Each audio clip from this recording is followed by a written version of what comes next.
160 देशों से ऊपर भगवान राम के इस उत्सव में लोगों ने शिरकत किया है और मनाया है। 160 देश से ऊपर।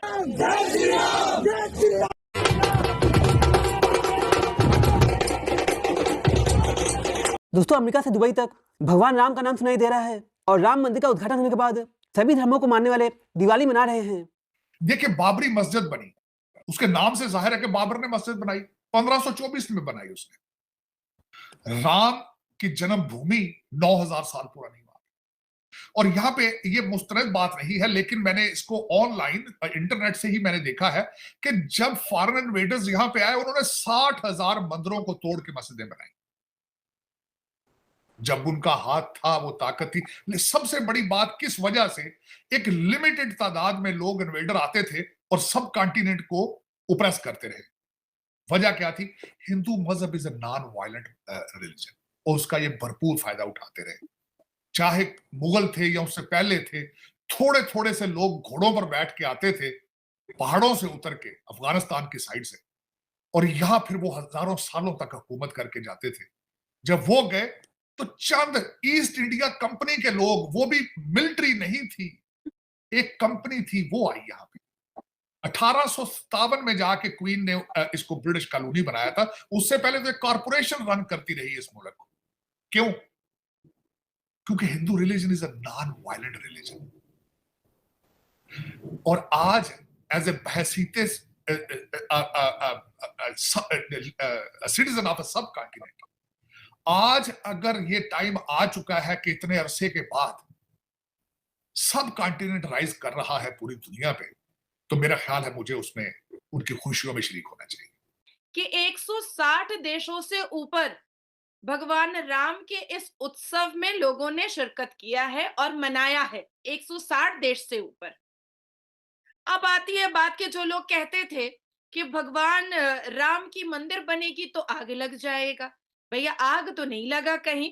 फूलों की बारिश हुई और दिया तो इतने जले हैं कि करोड़ों अरबों दिया जल गए हैं। और वो भी सिर्फ भारत में नहीं जले हैं।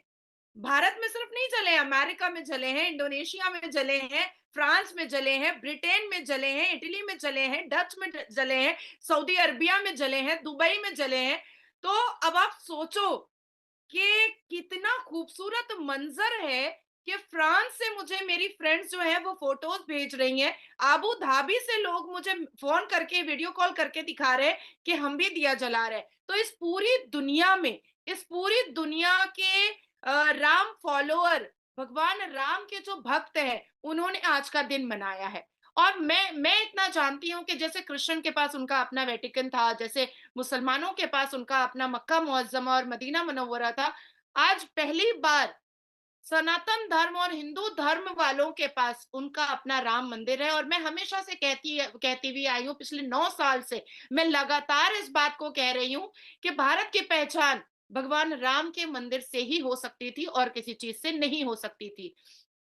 कहने वाले ने भगवान राम को बहुत कुछ बोला, लेकिन मेरे हिसाब से, एक मुस्लिम लड़की होने के हिसाब से भगवान राम आग नहीं है, भगवान राम ऊर्जा है।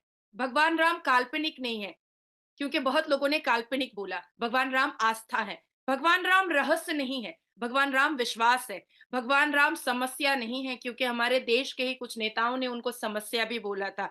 भगवान राम समस्या का समाधान है। मैं मुस्लिम हूं, मैंने भी अल्लाह नहीं देखा है।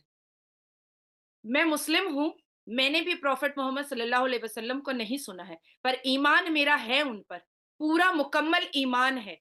तो मैं इस अथॉरिटी की पोजीशन में खुद को नहीं डाल सकती हूँ कि मैं किसी दूसरे के धर्म को काल्पनिक बोलूं, या किसी दूसरे के धर्म पर मैं क्वेश्चन मार्क लगाऊं, तो सामने वाला मुझसे भी पूछने की इस अथॉरिटी को अपने आप ले लेगा कि क्या आपने अल्लाह देखा है?